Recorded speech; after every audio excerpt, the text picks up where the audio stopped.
Hey guys, welcome back to the channel. I'm Chris, and if you like what we're doing on this channel, please subscribe to the channel, hit the bell icon as well, and any videos you like, please give them a thumbs up. We greatly appreciate it. Today we are talking about the 10 reasons why I love Batman v Superman: Dawn of Justice. I've got my Blu-ray copy of it right here, and I should also say that this is the Ultimate Edition that we're talking about here. The theatrical, although I was able to follow it pretty well, I think it fills in a lot of the holes that I hear a lot of criticisms with the movie about. I remember when this film came out, I was so excited. Of course, anyone who knows me, and I've also done a video about Batman 1989. Batman is my favorite character, period. I've been a huge fan of him since I was, 2 or 3 years old. Always game for a new Batman film. So when 2016 came around and Batman v Superman was coming out, it was a sequel to Man of Steel. Henry Cavill's coming back in the role. I was like, oh boy, here we go. And then the reviews hit. And I am definitely not one of those people that can stay away from reviews. I really love to go in there and read and see how it goes. Specifically, I do try to avoid spoilers though. So I try to stay away from, the more spoilery sites that will, spill the beans. But those reviews hit and they were just brutal. And I was like, oh my gosh, what are we going to, what is this going to be like? And watching the film, if you listen to the critics, they basically made it out to be like this was one of the worst comic book films ever made. And I walked out of the theater. I love this movie. No joke. Are there things I don't like about it? Absolutely. But overall, there's actually a lot of things in it that are my favorite versions of. And I really am perplexed at how this movie got so hated. But regardless, I really love this movie. I'm going to go through these 10 reasons. Obviously, you are very free to disagree, or to, if you want to debate in the the comments, please feel free to do so. And I'll love to kind of have that discussion back and forth. And we'll just have at it. But here are my 10 reasons. All right, the first reason why I love BVS is Batman. And I don't think that's a big shock to anybody. Batman in this film is very black and white in his thinking. Bruce is so hard and cynical. He's clearly lost a lot in his life. He says, 20 years in Gotham, how many good guys are left, how many stayed that way. That quote, I think, encapsulates Bruce's thinking throughout the entirety of the film, up until, well, the infamous Martha moment. But he is broken, pretty much. He is not very much better than the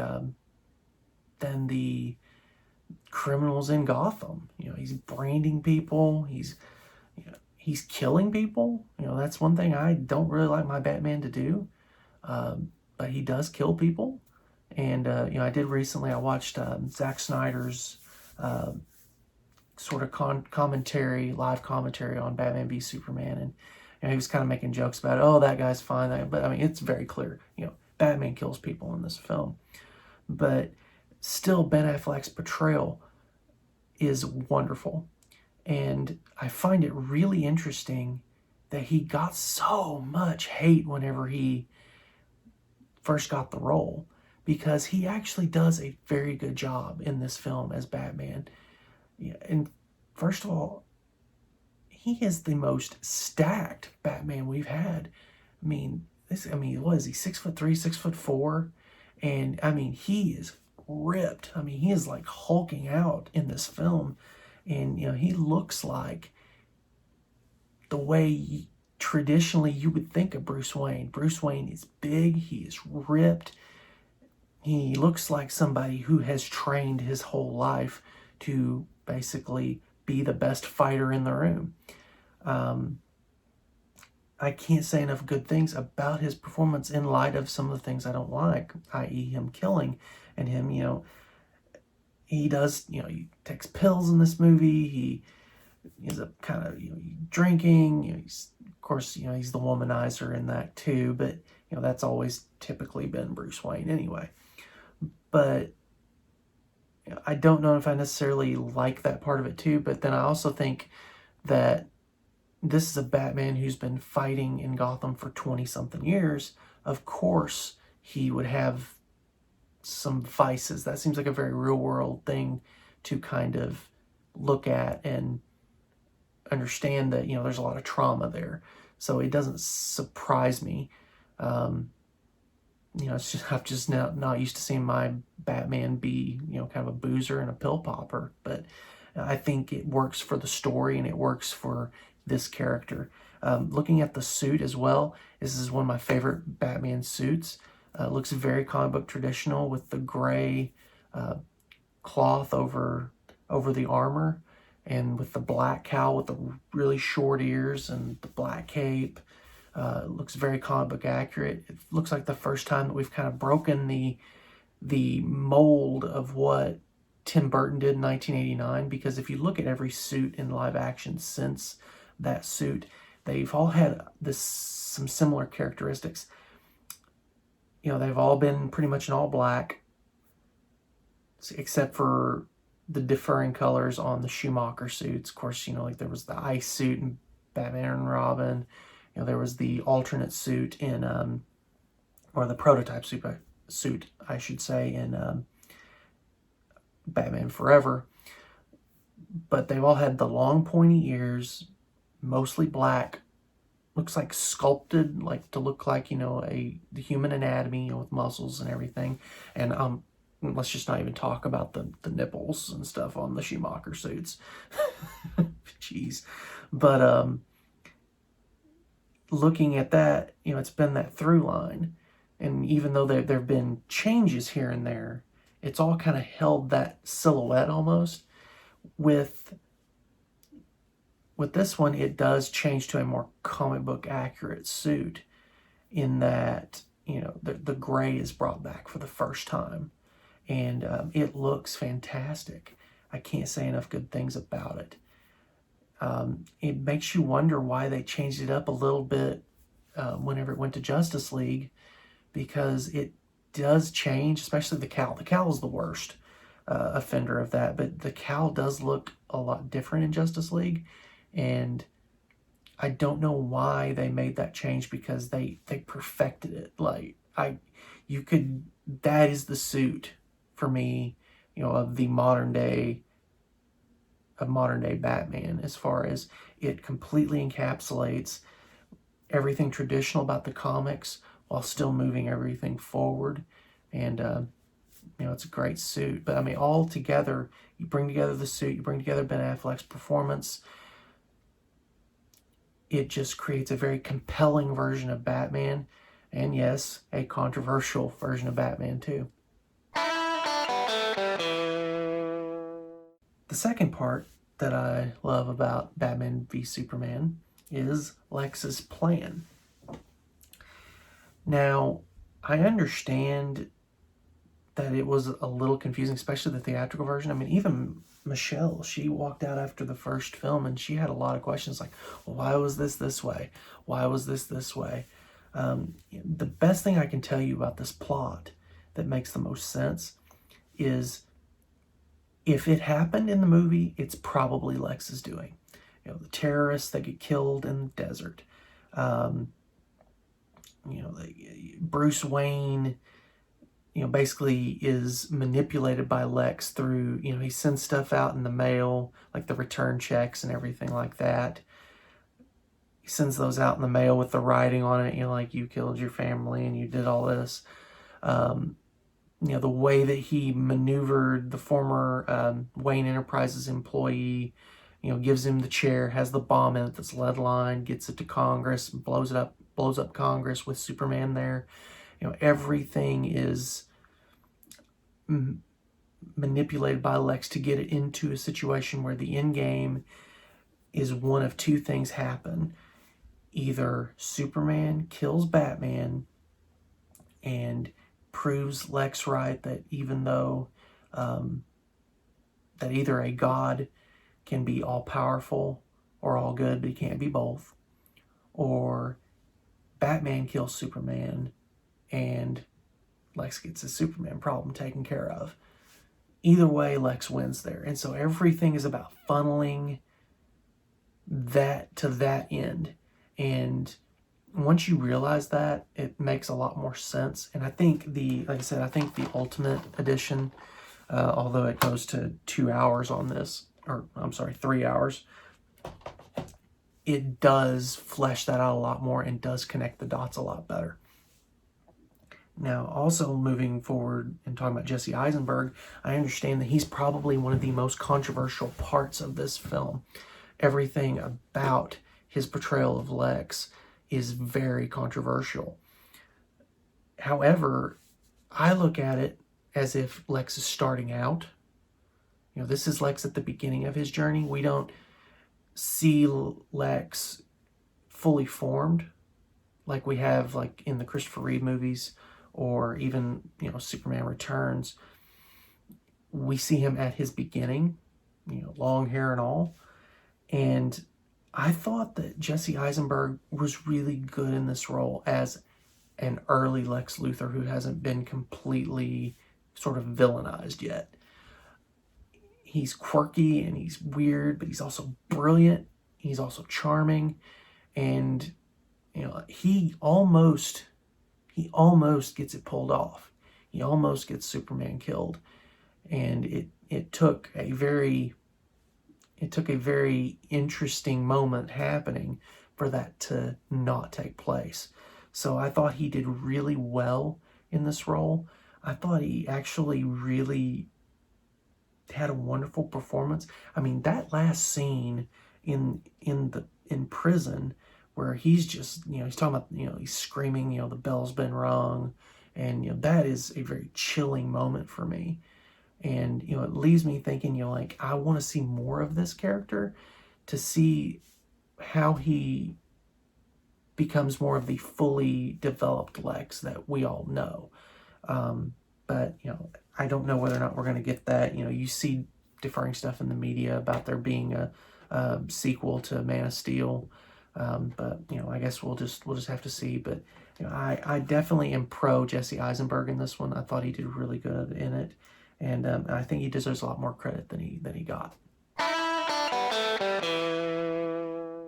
My third reason is Wonder Woman. I mean, what else can you say? She has one of the best entrances to a fight, that I can remember. When Doomsday has Batman dead to rights. I mean, she comes in and, the Wonder Woman theme kicks in, which we'll talk a little bit about that theme, later.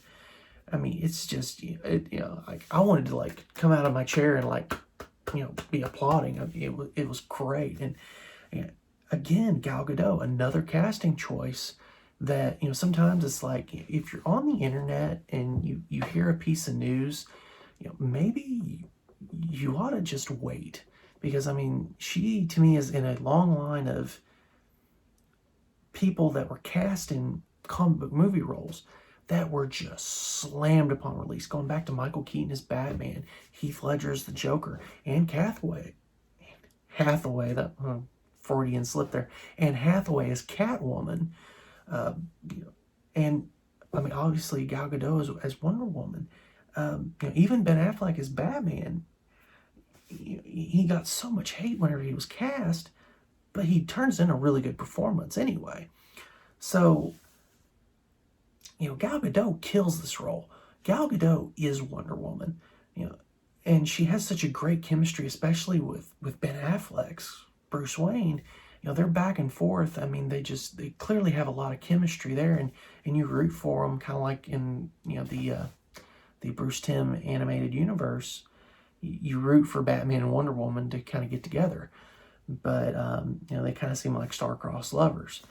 But, she is an amazing Wonder Woman. And, I remember when she was like I said, she's too skinny, she's too this, she's not that great an actress or whatever.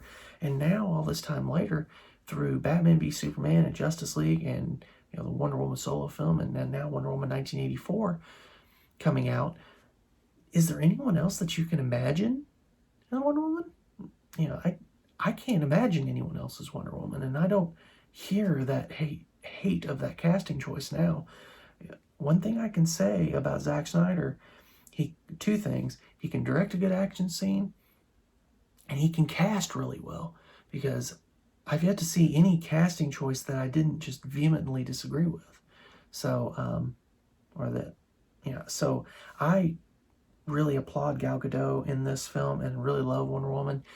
Does she have a whole lot to do with the main plot? Not really, but it's a great introduction, and it's given us today's Wonder Woman. My fourth reason is Superman's journey. Again, kind of looking at some of the criticisms of this film, the big thing is that Superman's too depressing, and he just doesn't fulfill that hopeful goal that we have for the character. And looking at what Zack Snyder, the way he set Superman up, is that Superman is still learning his place in all of this and trying to just figure it out. And this guy, his confidence, I look at it as almost like he's shook, because everything he does in this film is controversial in and of itself. It's always questioned. He's trying to do the right thing, and he just doesn't know how to go about doing this and kind of fulfill Jor-El's prophecy for him, basically. That they will join you in the sun. He's trying to be that.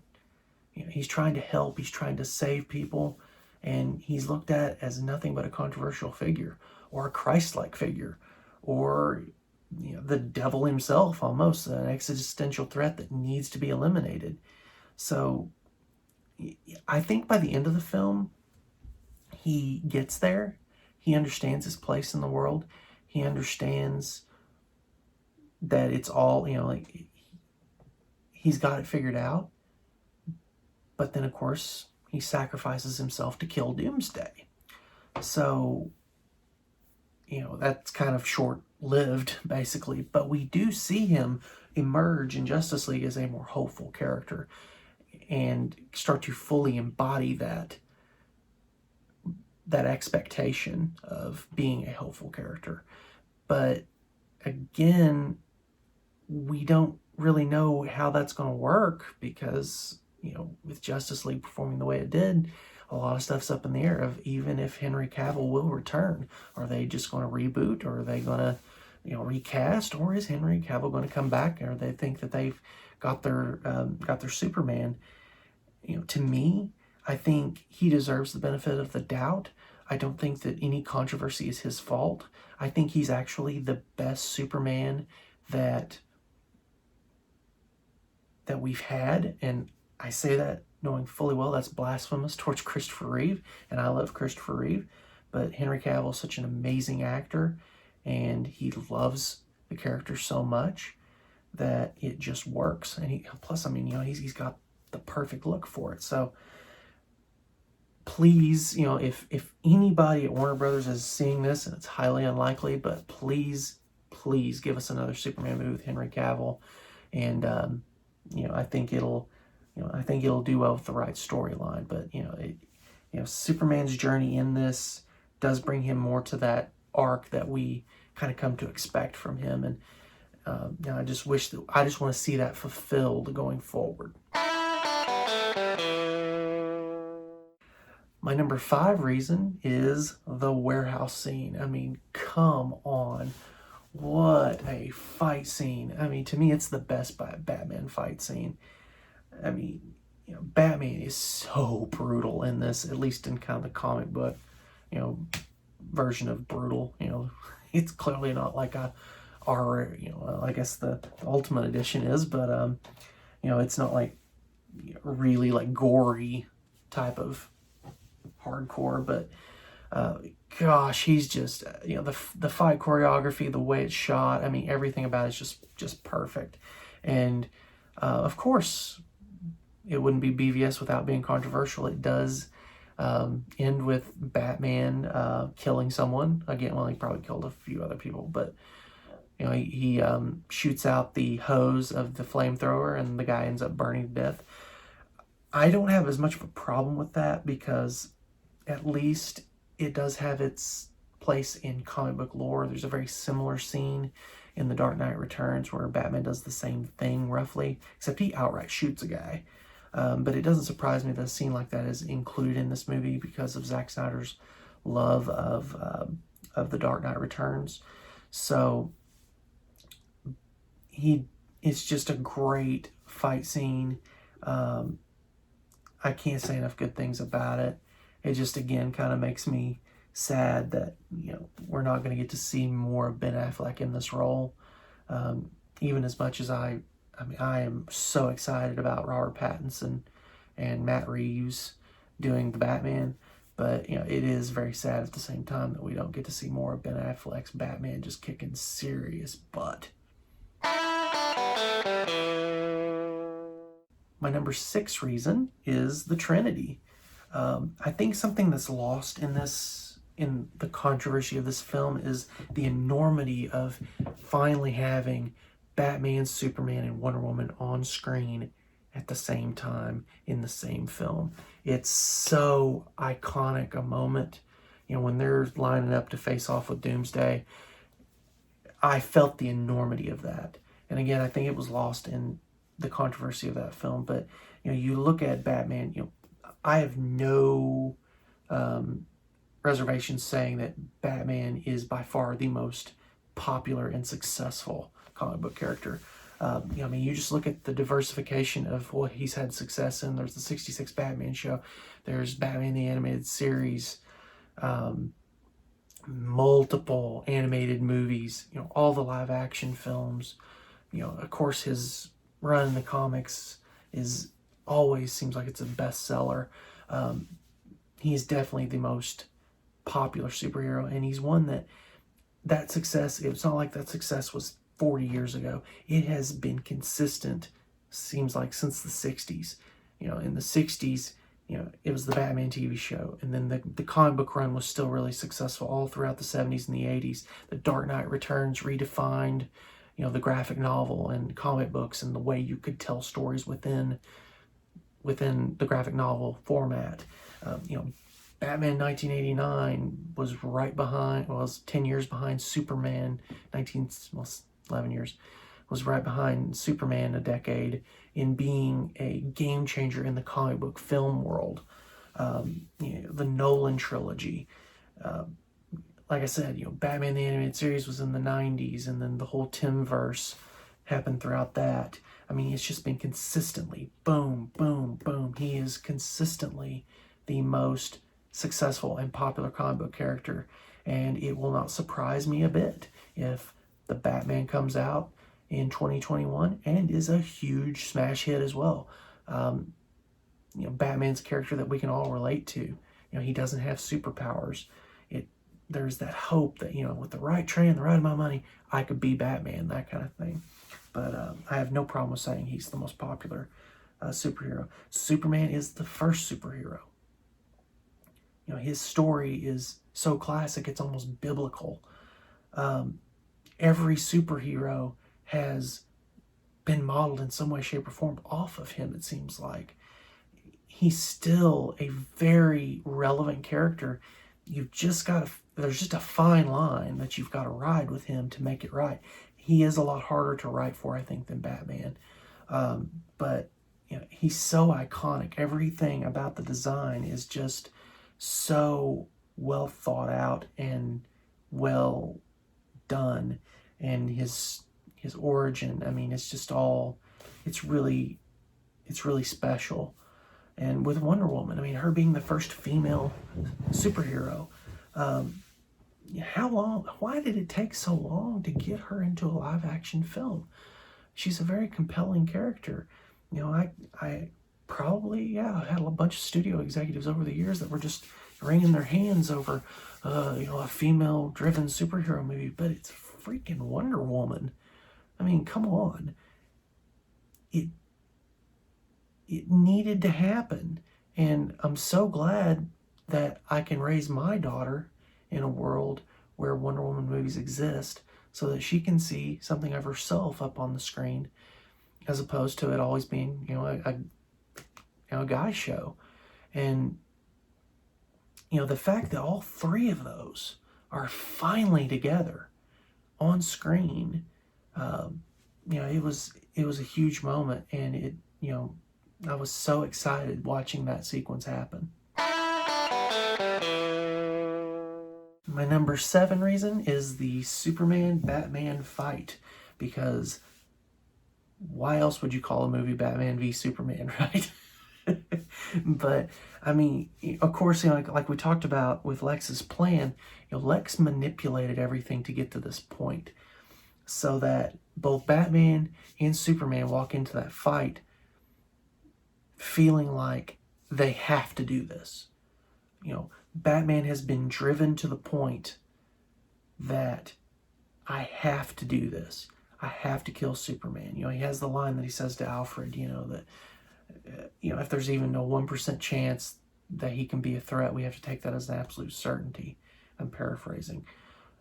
But it makes so much sense that he's driven to that point. And, clearly the tactical, the preparations that he gets in to tilt the odds in his favor. Of course, that's why he's Batman. And Superman's the same reason. Lex kidnaps, his mom, and it gets, he really sees no way out of it except to go kill Batman, because that's what Lex said. Go kill Batman and I'll let her go. And so Superman does try to reason with Bruce at the beginning, but I think he quickly sees, and we quickly see as the audience, that Bruce is not going to be persuaded. Bruce is very single-minded, and he's going to kill Superman. And of course he uses all of his tactical stuff. The kryptonite he uses, or he stole from LexCorp, and all of his planning and his ability to think 3 or 4 steps ahead. And he actually gets Superman where he can kill him. And then the most controversial scene in the whole movie, and that's saying something for this movie, happens. And it's the Martha scene. Save Martha. And so many people have just ripped this scene apart. And I'm not going to sit here and tell you it's perfect. I think that it's a little clunky in its delivery, but I still think that this scene has a lot of weight to it. In that moment, Bruce realizes that this isn't just some monster or some alien threat.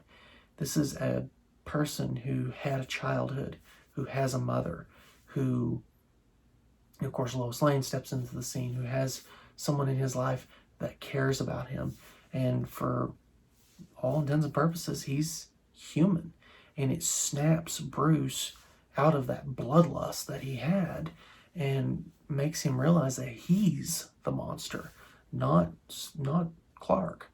And you can see the look on his face when he finally kind of has that realization, and you can tell it shook him to his core. And in his reaction to going to the warehouse to save Mark, I'll go. He's trying to sort of make amends. In that moment, he realizes what, for lack of a better word, what a villain he's been throughout this whole process. And it almost kind of redeems him and brings him back to, well, the way I look at it, he's kind of the Batman that we all believe he is, and that, we all want him to be. We don't want him to be killer Batman. We want him to be, the Batman that has that line, and it kind of brings him back and realizes, oh, wait, what have I been doing? And from that point, you see Bruce in a completely different mindset. And But I mean, the fight itself again, it's well done. Zack Snyder does a heck of a job directing fight scenes and creating these moments where they're just iconic moments, and he understands positioning and everything with, silhouettes and things of that nature as well. So I mean, Superman, at the beginning of the fight, Superman's up in the air and he's got that Superman kind of pose while he's up in the air floating. And Batman, even with his very Dark Knight Returns-ish kind of battle suit, is definitely looks like Batman. Zack Snyder knows how to frame things very well, and I mean, it was one of the centerpieces of the film. My number 8 reason is the media. The media is basically another character in this film. The way I look at it, they almost kind of show what Superman's thinking. He's got this like, what should I do? Who should I be? I think at one point, his mom says, be their hero or don't. And so he's really caught between which one should I be? And I think the media does a good job of showing that back and forth. And it also shows what a controversial figure he is. I mean, you have some people that are saying, he's a messiah. You have some people saying that he's an existential threat.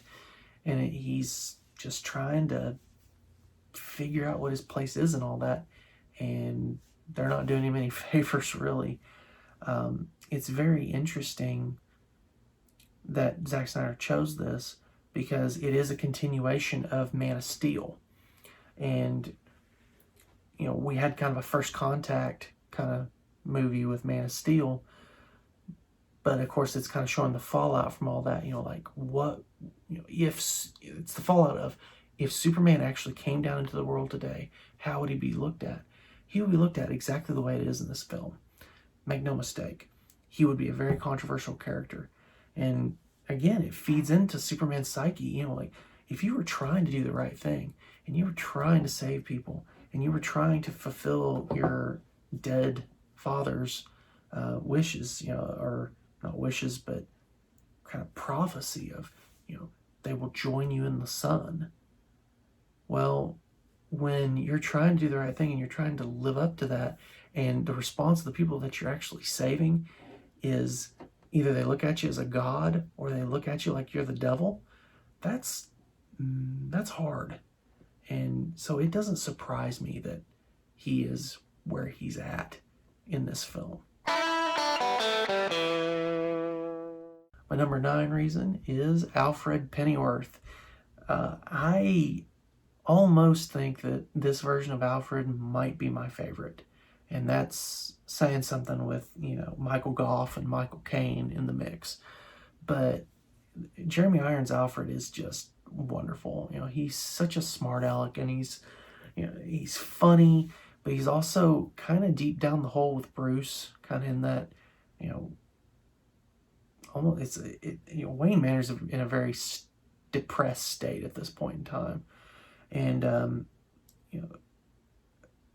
Alfred basically has no hope. I mean, so falls the house of Wayne, and all these, some of these different lines. He doesn't think Bruce is ever going to kind of get over what has happened in the last 20 years.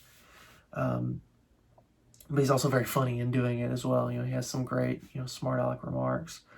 And, but he's also a grease monkey, and I really like that take on it too.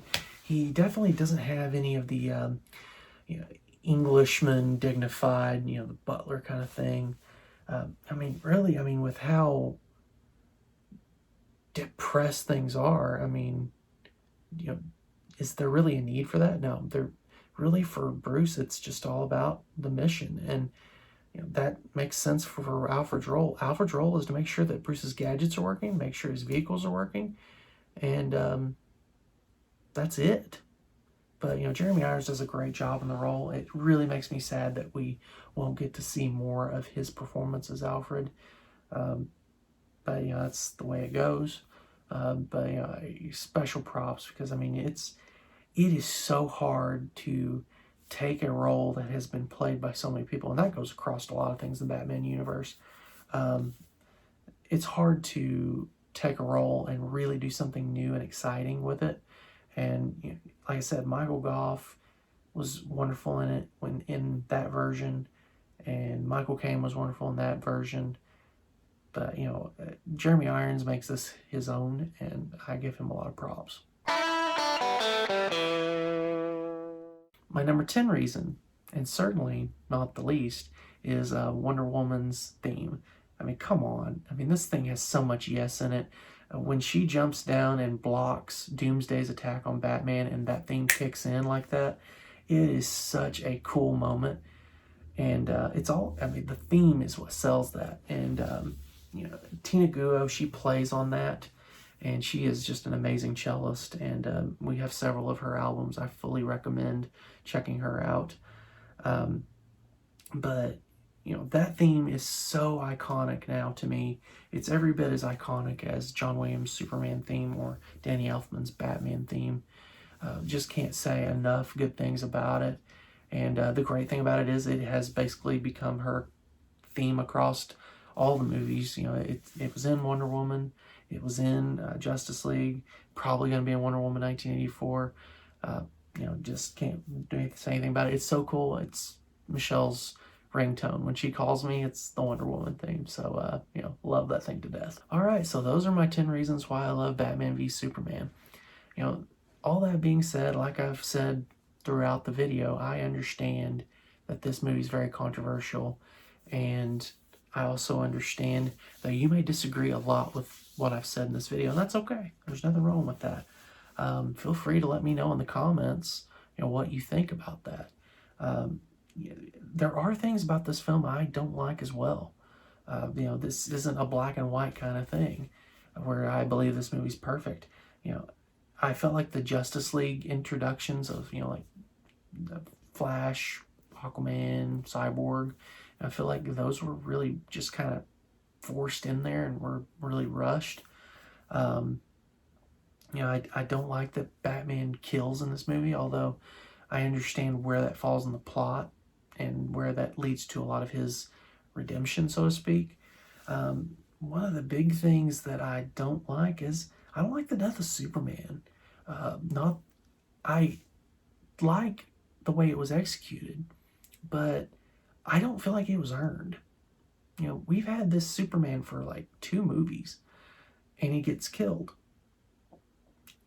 And it just doesn't pack the weight that it could have if it happened in movies, say 3 or 4.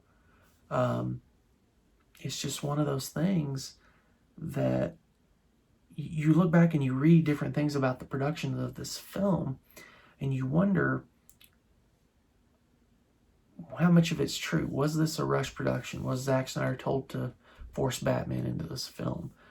Because some of it does feel rushed. I do think they were trying to maybe catch up with Marvel a little bit there. And I think that that's what led to a lot of the controversy in this film.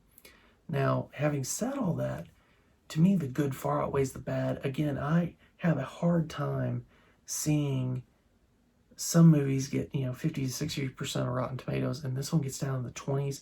I do not believe that this film is that bad. You know, to me, it's weird. It's like, you know, every time I watch it, I like this movie a little more. It's like the stuff that I don't like, it gets smaller and smaller and smaller, in my opinion, whenever I think about the overarching opinion of this film. And the stuff I like gets bigger and bigger and bigger. So I really love this film and can't say enough good things about it, even in light of the things that I don't like. I think Zack Snyder, despite, you know, reportedly being kind of rushed on this, I think he tried to do a film that was bold and big and dangerous, kind of. And I think he got a lot right, and he made some missteps. But I think there's a reason why we're still debating this film 4 years later. You know, outside of Captain America Civil War, I can't remember what else was coming out in 2016. I'd have to look it up. But no other film is being as hotly debated as this one. It's not, bad films don't do that. Yeah, a bad film comes out, you forget about it. You know, it's like, okay, that was a piece of junk, and then you're done with it. This film is so controversial because it has a lot of good things going for it, and because it has some things in it that people disagree with each other on so much. So, you know, Zack Snyder was trying to shoot for the sun on this one, and I can't really fault that. So, again, let me know your thoughts in the comments. We really appreciate you guys looking at us. You know, if you love this video, give it a thumbs up. Subscribe to the channel. Click the bell icon, and you'll know whenever other videos are coming out. So, greatly appreciate you guys. And I am Chris, and you guys have a good night. Peace out.